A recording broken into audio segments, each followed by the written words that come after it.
Bonjour à tous, je suis très heureux de vous accueillir aujourd'hui sur ce nouvel épisode d'Azur. Aujourd'hui, on reçoit le vice-président d'Horizon et également maire de Nice. Vous l'avez reconnu, Christian Estrosi est notre invité aujourd'hui sur Azur, ici, au sein du MAMAC. Il va nous raconter sa vision sur Nice, ses débuts en politique, ses débuts en compétition de moto également. Azur, épisode 9, c'est parti.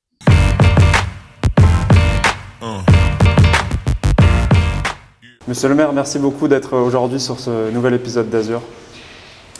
Moi, je suis heureux de vous accueillir à Nice et de partager ce moment avec vous. Merci de m'avoir convié sur votre podcast dont je salue la popularité montante et je vous félicite. Quand vous voyez tout ce que vous avez fait à Nice, on peut appeler que la ville est un peu comme un laboratoire où vous avez essayé plein de choses, vous avez réalisé plein de choses. Est-ce que vous vous dites plus que c'est une mission accomplie ou plus ce n'est que le début ? On est rentré dans un monde où personne ne sait la réalité de ce qu'il va advenir.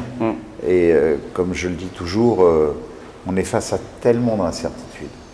Donc, j'ai un devoir, c'est m'adapter à toutes les données scientifiques qu'on connaît aujourd'hui.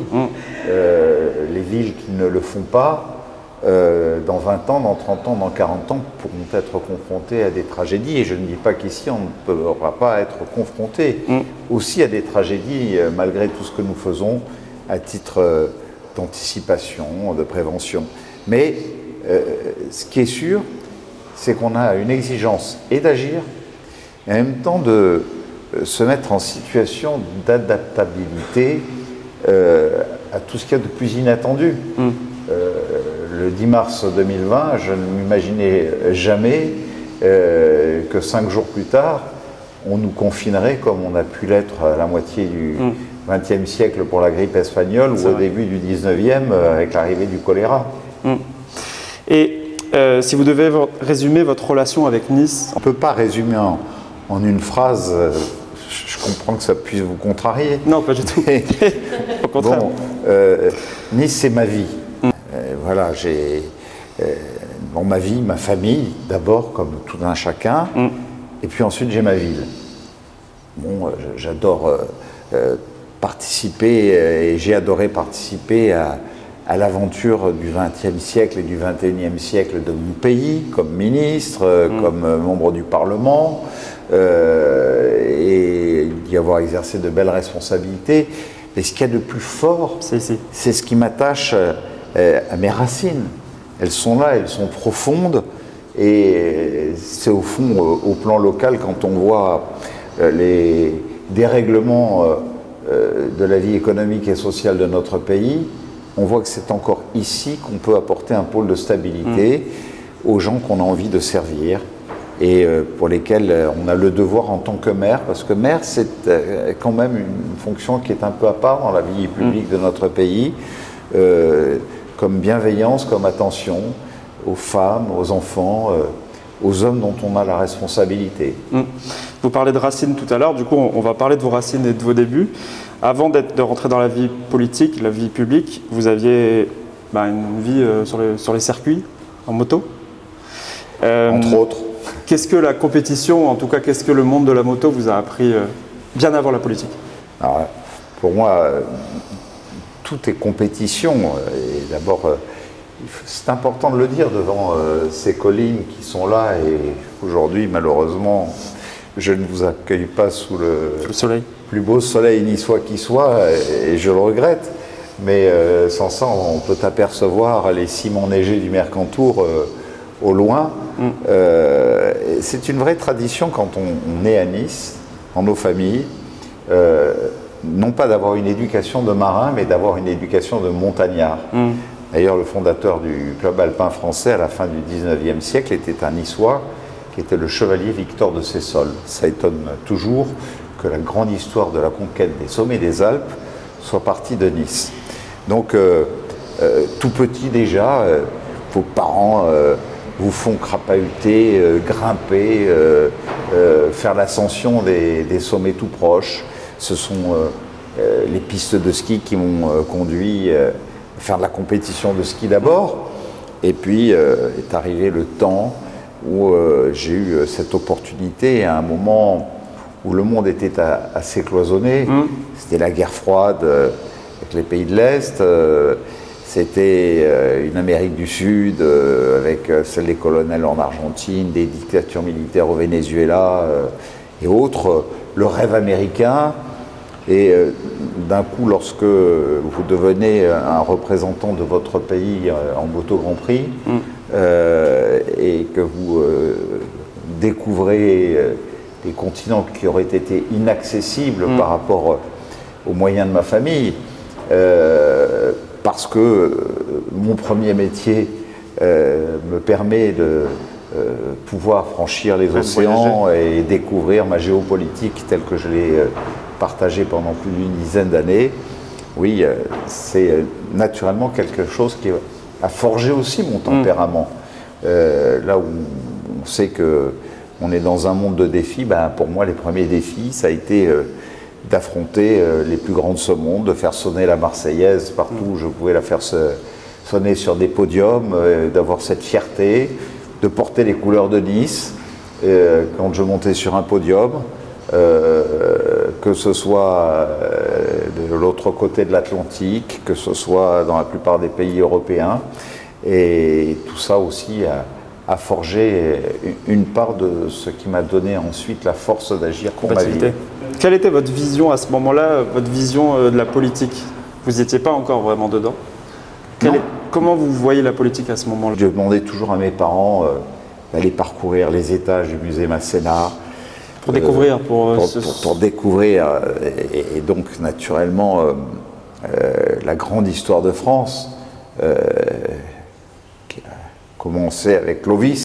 Cette histoire qui fait que je me suis toujours senti très porté par l'idée de nation, encore plus que de république. Et j'ai toujours été bercé par cette histoire de France. Et naturellement, tout ça m'a porté à m'approprier mes grands-parents qui parlaient avec l'accent italien, mais parfaitement français, me parlaient toujours de Gaulle. Ma grand-mère, qui devait être une des premières femmes françaises en 1945 à avoir son droit de vote, grâce au général de Gaulle. C'est un vrai symbole. C'était une telle fierté pour elle qu'elle me faisait partager. Donc je me suis retrouvé naturellement entraîné dans ce gaullisme en même temps, qui fait que même si j'ai eu une autre vie avant la politique, j'étais déjà dans mes convictions personnelles très engagé. Et d'ailleurs, lorsque Jacques Chirac a fondé le RPR, j'ai tenu à faire partie de ces athlètes de haut niveau, parmi lesquels il y avait Alain Mimoun, Guy Drut, Kiki Caron et bien d'autres encore, qui s'engagent et qui le soutiennent dans sa candidature au présidentiel. Si vous voulez, on revient plus sur la ville de Nice, une ville en mouvement. Depuis votre arrivée à la mairie, maintenant il y a quelques années, Nice a beaucoup changé, a profondément changé. Est-ce que vous vous rappelez de la première urgence, ou en tout cas le premier projet que vous avez mis en place à Nice? Nice, il faut le dire, avait près d'une dizaine d'années de retard sur les autres grandes villes de France de sa dimension. On est aujourd'hui, et nous l'étions déjà, la 5e ville de France, à quelque chose près avec Toulouse. Et lorsque je voyais toutes les mobilités modernes qu'il y avait en métro, en tramway, pour faciliter la vie, les déplacements, et doper aussi l'attractivité du territoire, parce que naturellement une ville sans mobilité est une ville qui n'attire pas l'installation de grandes écoles, l'arrivée de nouveaux étudiants, l'installation de nouvelles entreprises, et donc de doper l'économie locale. Pour moi, la priorité des priorités, ça a d'abord été ça, de faire cette mobilité qui fait qu'aujourd'hui, depuis les grands quartiers ouest de Nice, l'aéroport international, jusqu'au port de Nice, nous ayons pu raccorder toutes les autres ramifications depuis les collines pour avoir un réseau de transport qui a permis à chaque quartier de regagner en attractivité. Ça, c'était la première des choses. Ensuite, c'était déjà un moment où nous avions les alertes du GIEC sur les menaces climatiques, que ce soit les épisodes orageux méditerranéens avec l'exigence de rendre plus perméables les sols, et d'un autre côté, les périodes caniculaires qui seraient de plus en plus fréquentes et les risques sanitaires que tout ça pouvait engendrer.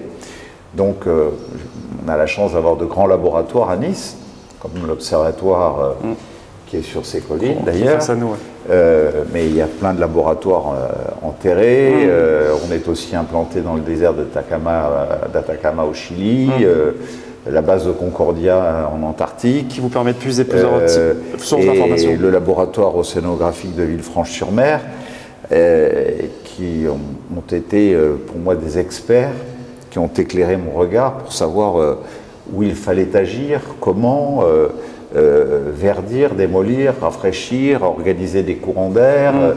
Et donc voilà, ça a été la base de vos projets. La base de tout. D'ailleurs, mon élection de 2008, à une époque où l'écologie, et je ne suis pas de cette écologie punitive, n'était pas à la mode, c'était Nice, ville verte de la Méditerranée. Regardez, aujourd'hui c'est fait. Justement, la coulée verte, le tramway, l'Alliance Riviera, ça a été des projets qui ont transformé le visage de la ville. Pour vous, quel a été le plus structurant ? Il n'y a pas de plus structurant. On n'allait pas faire un grand stade dans la plaine du Var pour déjà accueillir l'Euro 2016 et ensuite en faire un grand lieu événementiel sans imaginer un transport qui soit un ruban qui permette à chacun de s'y acheminer. On n'allait pas non plus organiser tout un réseau de grandes écoles. Je voulais multiplier par 2 la population étudiante à minima, sans en même temps apporter à cette jeunesse étudiante les moyens de se déplacer.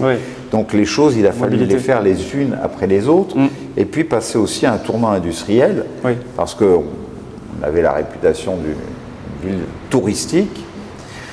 Le tourisme peut être très fluctuant. C'est pour ça que marcher sur deux jambes, à la fois l'industrie, et nous avons fait le choix des industries de santé et des éco-industries avec le numérique et la data et l'innovation dans ces domaines, aujourd'hui nous permet d'avoir une économie extrêmement prospère parce que nous pouvons marcher sur ces 2 jambes. Si vous voulez bien, on peut parler aussi de la sécurité à Nice. Je parle aussi de la police municipale, la vidéosurveillance qui est très présente à Nice. Comment vous voyez les choses dans les 5-10 prochaines années ? Il y a tant de menaces. La petite menace du quotidien qu'on appelle l'incivilité et qui peut quelquefois mal se terminer. Les comportements extrêmement violents et dangereux, y compris sur la route où on voit de plus en plus de refus d'obtempérer, d'excès de vitesse, de non-respect de l'autre, le narcotrafic qui, dans notre pays, est en train de prendre une place importante. Nice est loin d'être une des villes de France où il a pris une place importante, mais on sait que la DZ Mafia n'est pas loin. Les filières marseillaises, les filières tunisiennes, les filières de Seine-Saint-Denis, qui commencent à essayer de se battre entre elles pour conquérir des points de deal, et qui naturellement sont des sources d'insécurité majeures. Demain, ce sera sans doute autre chose, si on remporte, et je le souhaite, une victoire contre tout cela. C'est encore une adaptation. Donc, on est dans une adaptation permanente. Il y avait 80 policiers municipaux lorsque j'ai été élu, vous en avez aujourd'hui près de 800, et vous avez près de 6000 caméras dans la ville. On m'appelle souvent Big Brother.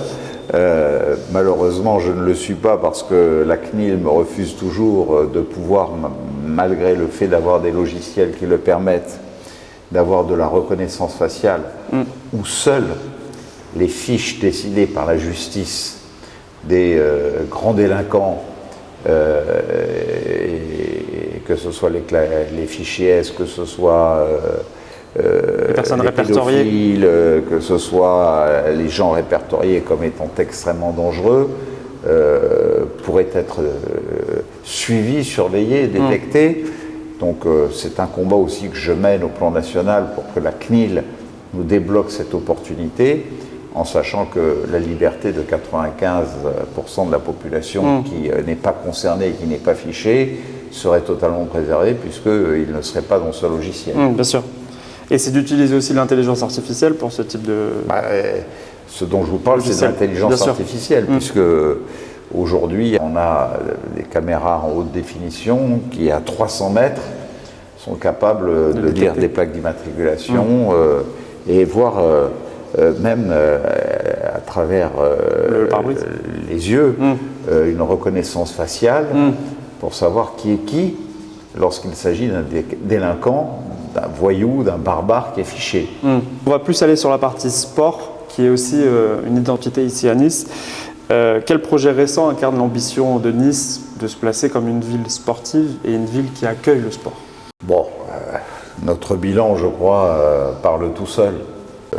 C'est 200 titres de champion de France, c'est 20 titres de champion d'Europe, c'est 10 titres de champion du monde, de champion olympique que nous avons accumulés ces 2-3 dernières années. C'est Nice qui maintenant, grâce à l'Alliance Riviera, presque chaque année se retrouve dans les 5 premiers pour avoir sa place en européen. Qu'est-ce que vous pensez juste de la début de saison de l'OGC Nice? Il est moyen. Mais on voit bien qu'on reste situé dans cette phase où j'ai la certitude, surtout avec le nouveau président de l'OGC Nice, Fabrice Bocquet, qui est vraiment un garçon exceptionnel, un très très bon entraîneur avec Francaise, que nous finirons là encore dans la première tranche. On voit qu'on n'en est pas loin. Et regardez, l'autre soir, on a failli faire au Parc des Princes match nul. Il a fallu qu'à la 95e minute, on prenne un but, alors que j'étais sûr qu'on allait faire match nul. Quand on joue à égalité, parce que c'était un match à égalité avec le PSG et les moyens qu'ils ont, on peut se dire qu'on a nos vraies chances. Et puis, il y a l'événementiel sportif qui en même temps nourrit énormément notre économie locale. Regardez nos calendriers, depuis le Paris-Nice en début de chaque saison, le championnat du monde d'Ironman, qui pendant 40 ans se jouait à Hawaï et qui maintenant se joue à Nice, l'UTMB dans le domaine du trail. Au niveau des JO 2030, des projets donc sont en cours. Est-ce que vous souhaitez, par exemple pour l'Alliance Riviera, l'utiliser comme la patinoire des JO? Je trouve que les Jeux Olympiques de 2024 à Paris ont été un véritable exemple, un véritable modèle qui nous a tous rendus très fiers. J'ai été d'ailleurs fier d'organiser pour eux quelques rencontres de football à l'Alliance Riviera et utiliser des équipements existants pour que pendant une durée de 3 semaines, ils nous permettent, sans avoir à réaliser des choses qui pourraient devenir ensuite des friches, est intéressant. Donc l'Alliance Riviera, avec la caution de la Fédération internationale de hockey sur glace, qui tenait son congrès il y a quelques jours, et dont le président m'a dit ce que vous nous proposez, jamais des JO d'hiver nous ont proposé un aussi bel accueil, une solution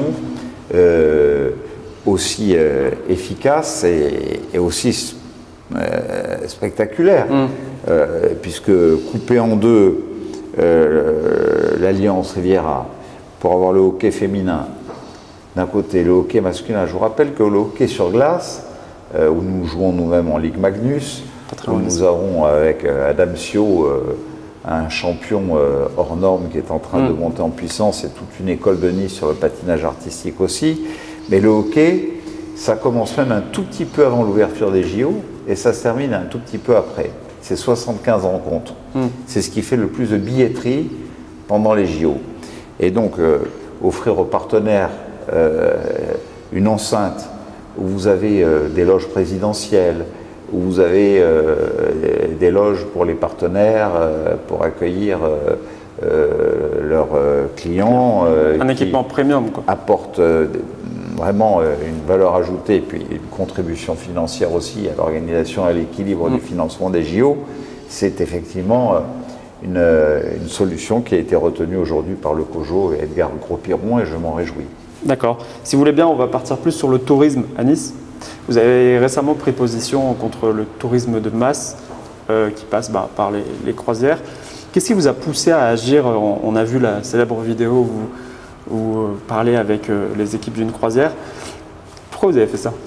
Avoir ces villes flottantes de 3000 à 5000 passagers au milieu de nos paysages extraordinaires qui non seulement viennent les gâcher, mais viennent débarquer avec des navettes qui elles aussi polluent, pour monter ensuite dans des bus qui eux aussi polluent, en faisant tourner à l'arrêt leurs climatiseurs à fond. Mais ces touristes-là consomment au niveau local? Non, parce qu'il reste quelques heures. Donc, font un petit tour à Monaco, dans le Vieux-Nice. S'ils consomment, c'est un sandwich. Bon, une bière. Le panier moyen est réduit, vous voulez dire? Nous ne sommes pas une ville, nous avons un terminal d'embarquement et de débarquement, comme peut l'être Marseille par exemple. Quand vous avez un terminal, vous pouvez faire un séjour avant, après, puisque où vous embarquez, vous débarquez, et puis vous faites le choix de partager. Mais là, c'est quelques heures, et ça représente quasiment néant dans l'économie locale. Mais par contre, ça alimente du surtourisme et de la pollution. Et la pollution en matière sanitaire étant sans doute ma préoccupation la plus lourde sur les émissions de NOx et de particules fines. Et puis, vous avez aussi les Airbnb. Vous avez limité du coup les résidences principales à 90 jours, c'était normalement 120 jours.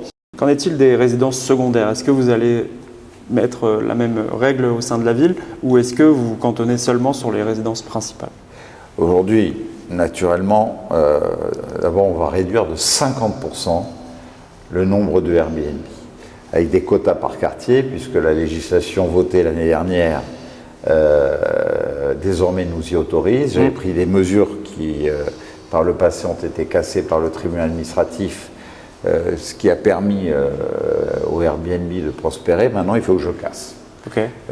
C'est de l'offre locative de longue durée de moins pour les Niçois, pour les actifs dont nous avons besoin pour notre ville, et à des prix abordables et accessibles. Vous avez aujourd'hui de véritables industriels du Airbnb qui vous achètent 15 appartements et qui vous le gèrent en vous accrochant des porte-clés sur des poteaux en disant vous trouverez là votre adresse, vos clés, vos machins. Je peux vous dire qu'on coupe tout ça. C'est l'ubérisation du tourisme un peu. Et cette ubérisation, je n'en veux pas. Je veux un tourisme choisi face à un tourisme subi. D'accord. Voilà. Donc je serai extrêmement ferme et je ne lâcherai rien dans ce domaine parce que je veux qu'on remette de la location longue durée. Ce qui ne veut pas dire que pour un propriétaire niçois qui s'est mis de côté pour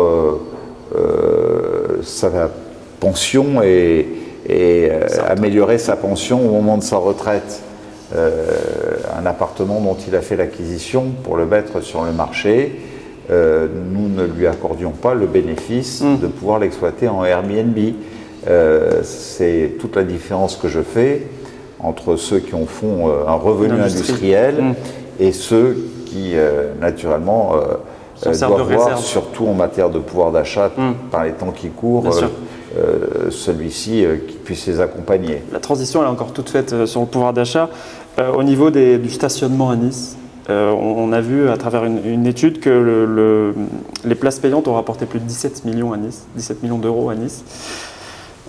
Certains y voient une politique répressive. Je pense à Bernard Chex qu'on recevait qui me disait que pour une personne lambda qui fait son shopping au centre-ville de Nice, ça coûte cher de stationner. Qu'est-ce que vous répondez à ça? Je réponds à ça que d'abord nous faisons comme toutes les grandes villes, mais qu'en plus, alors que je proposais la première demi-heure gratuite, on est passé à la première heure gratuite depuis le 1er juillet. Bon, et donc ça vous laisse le temps de faire vos achats, votre commerce, et ça libère des places. Parce que on était dans un système où on tournait pour trouver une place. Maintenant, il y a toujours des places disponibles grâce à ça. Et donc, si vous n'y restez qu'une heure, c'est gratuit. Et je vois d'ailleurs que le chiffre d'encaissement des PV est en diminution régulier. Donc, ça prouve bien que notre système est efficace. Je suis sûr qu'un jour, nous serons à un niveau de revenus extrêmement faible, et ça voudra dire qu'on a gagné la bataille du stationnement. Sachant que pour les riverains d'un quartier, si vous avez une carte résident, à partir de cette carte résident, vous payez une mensualité qui s'élève à 25 euros par mois. Et à 25 euros par mois avoir sa place de stationnement, franchement, quand vous êtes riverain, je ne connais pas beaucoup de villes en France où vous pouvez bénéficier d'un tel avantage. Si vous voulez, on a parlé de Nice en profondeur, on va parler de vous, l'homme derrière le maire. Comment on garde la tête froide quand on gère une ville comme Nice? C'est une bonne question. Et il faut la garder froide. Mais d'abord, je pense que c'est un rythme de vie. Je pense que l'activité d'un maire, quel qu'il soit, est sans doute la plus lourde et la plus dure à porter dans la vie publique de notre pays. Nous, on n'est pas des commentateurs, nous sommes des acteurs, nous agissons, nous réalisons, nous portons en même temps des responsabilités. S'écharper à l'Assemblée nationale sur un budget qui ne sera pas voté in fine, c'est facile. Mais faire voter un budget dans lequel vous ayez des investissements qui ensuite font l'objet d'appels d'offres, avec des recours, avec des avenants au marché public parce que les matières premières ne cessent d'augmenter, et des chantiers qui prennent du retard, où il faut faire appliquer des pénalités, des contentieux en permanence qui peuvent peser sur vous. Et qu'alimentent facilement vos opposants. Eux aussi, c'est leur spécialité. Eh bien, naturellement, c'est une responsabilité qui mérite d'être toujours extrêmement calme. Moi, ce calme, je le cherche et je le trouve à travers deux axes qui sont le sport.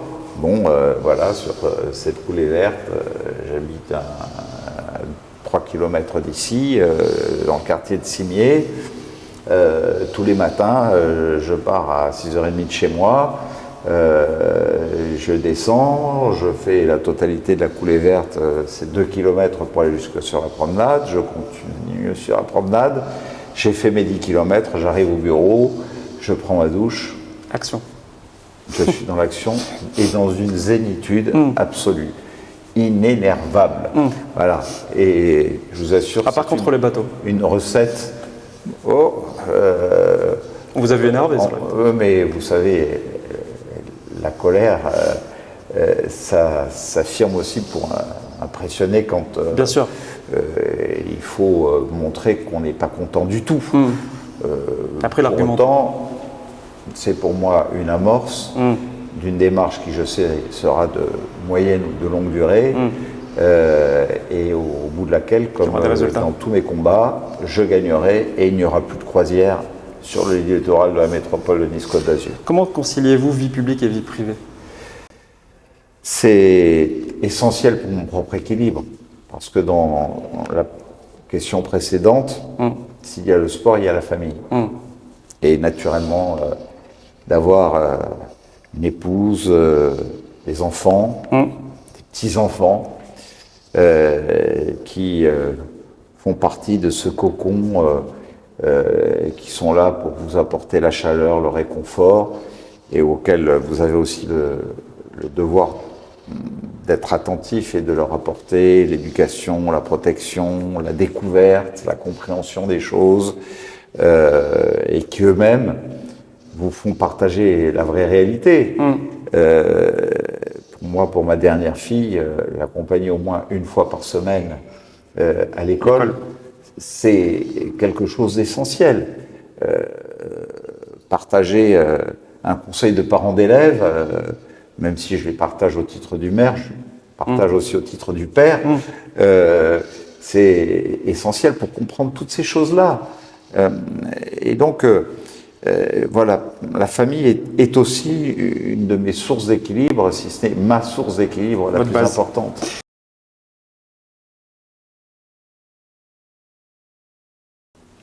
J'ai de la peine pour la France, j'ai de la peine pour mon pays. J'ai de la peine de voir cette France dont on parlait au début de notre entretien, pays des Lumières, pays qui a su apporter sous le Premier Empire, sous le Second Empire, et un Napoléon III qui a fait de la France la plus grande puissance industrielle. Pour moi qui étais ministre de l'Industrie, je vois cet héritage qui... avec De Gaulle, avec Pompidou, avec Giscard, avec Jacques Chirac, avec Nicolas Sarkozy, a continué à se maintenir dans les 5-6 premières grandes nations industrielles tournées vers l'innovation.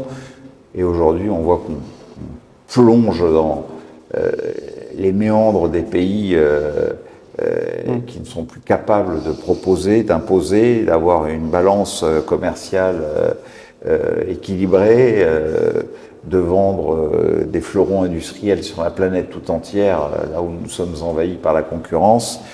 Donc oui, je suis très triste de tout cela, très triste d'une société qui se désagrège, parce que les responsables politiques de notre pays ne sont pas capables d'apporter aussi des réformes en matière de fermeté, de comportement, d'éducation, un système sanitaire qui s'affaiblit. Je suis président du conseil de surveillance du CHU de Nice, où nous avons des professeurs extraordinaires, des chercheurs extraordinaires, mais ce manque de moyens pour eux-mêmes ou pour les personnels soignants, où nous manquons d'effectifs, alors que nous étions réputés comme une des nations qui apportait les meilleurs soins au monde, tout ça me blesse profondément. On a besoin d'un très grand sursaut.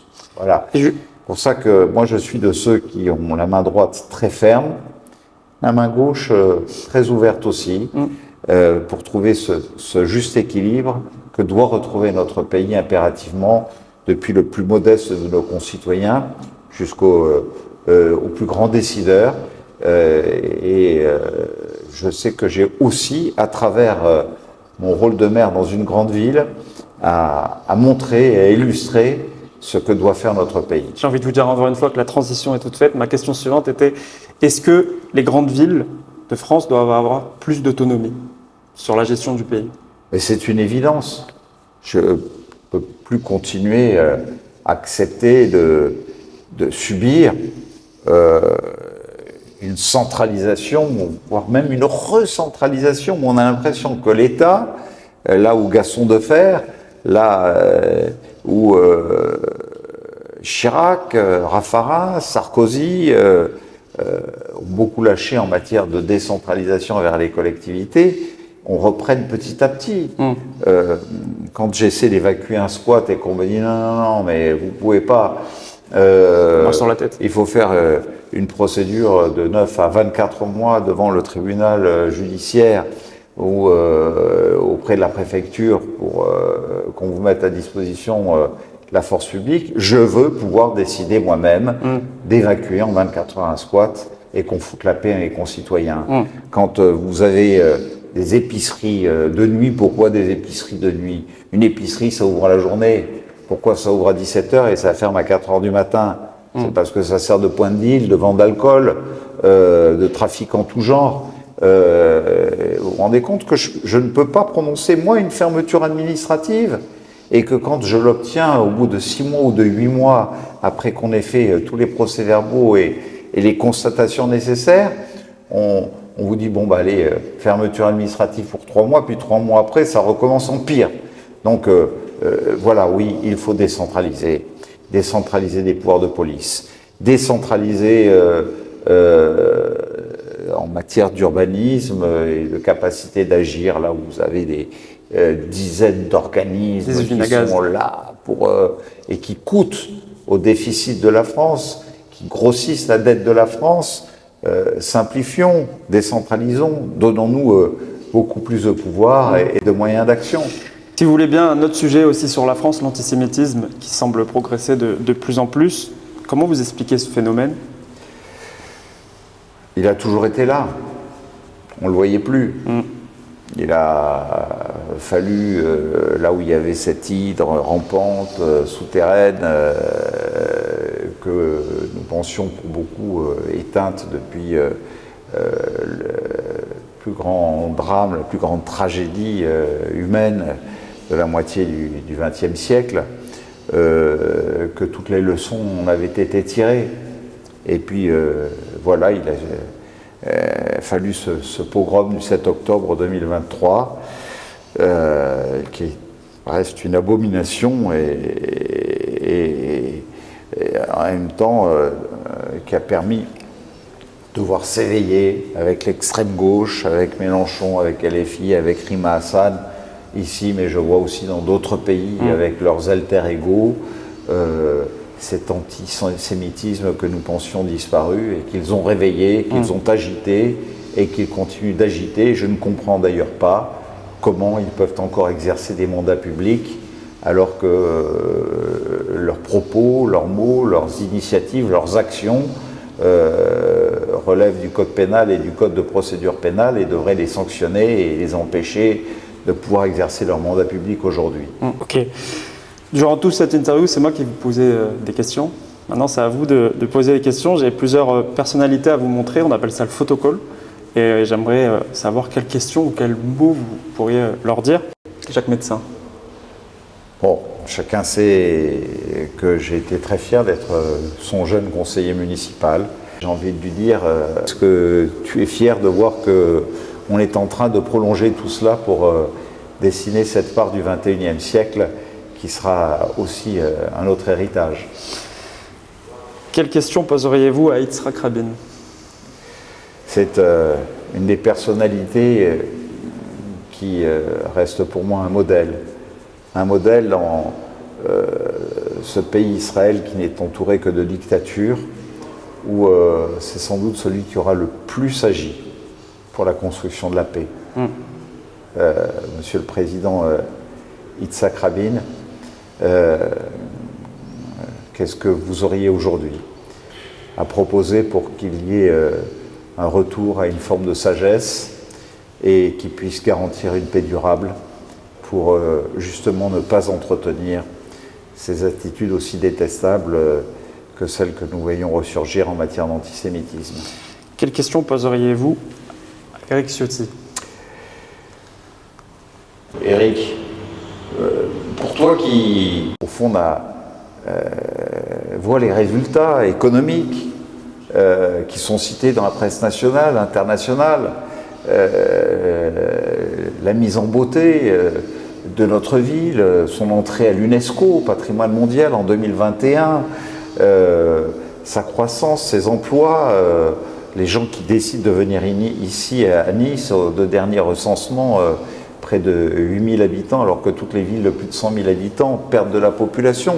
Donc Nice qui plaît, qui attire. Pourquoi tu as autant de détestation pour Nice en disant aux gens, surtout ne venez pas à Nice parce que tout est mal? Ma question est posée. D'accord. Quelle question ou quel mot poseriez-vous à Nicolas Sarkozy ? Monsieur le Président de la République et cher Nicolas,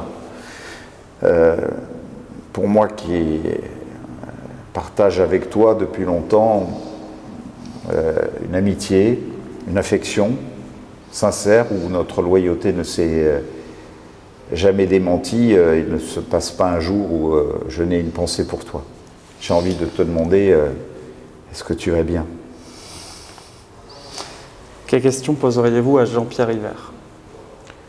Sincèrement, Jean-Pierre, tu te sens bien à l'extrême droite, au RN? C'était vraiment ton choix? Je t'ai jamais imaginé comme ça. Et pour finir, quelle question poseriez-vous à Éric Dupond-Moretti?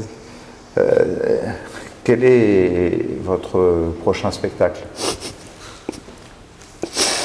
Merci, monsieur le maire. Une dernière question, et je pense que c'est celle qui est la plus attendue de l'interview. Serez-vous candidat à la ville de Nice en 2026? Vous pensez que c'est si attendu que ça Peut-être. de savoir si je serai vraiment candidat? Voilà, écoutez, le 22 novembre prochain, à 10 h, dans notre grand centre Océanis, sur le port de Nice, nous rassemblerons toutes celles et tous ceux auxquels je fixerai le cap. Je dirai les choses. Je serai maire jusqu'au bout. Il me reste encore beaucoup de choses à faire d'ici le mois de mars prochain. Mais en même temps, je sens cette impatience pour que je commence à dire des choses et à donner au moins un état d'esprit dans lequel j'entends conduire cette campagne. Et donc, ça sera un très très beau rendez-vous. Et en même temps, je pense que tous ceux qui sont impatients pour eux-mêmes être les ambassadeurs de ma campagne partiront totalement dopés de ce rendez-vous. Une dernière question, quel est votre leitmotiv? Simplement Nice. Entendu. Merci, monsieur le maire. Merci à vous.